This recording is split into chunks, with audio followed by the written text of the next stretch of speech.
Адыраспан хикаясы. Төрт шадиярдың бірі әзіреті Оспан әскер бастап жорыққа бара жатады. Жолда бір жерге түнейді. Түнде жаулары тыңшы жіберіп байлаулы тұрған аттарын босатып, жан-жаққа шашыратып қуады. Оспанның атының шылбыры бір түп Адыраспанға оратылып қалады. Оның кісінеген даусын естіп, өзге аттардың бәрі сол араға жиналады. Оспан да серіктерін ертіп жылқының даусы шыққан жерге келеді. Қараса барлық жылқы бір жерге үйіріліп тұр екен.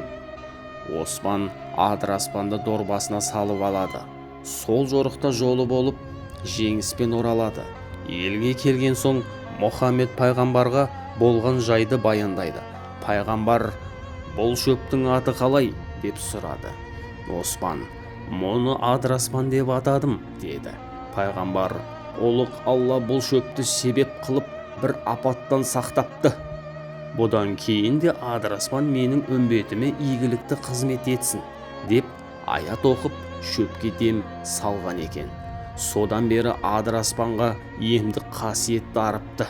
Осыған орай ел ішінде "Ассалаумағалейкум Адыраспан, атыңды қойған екен әзіретті Оспан.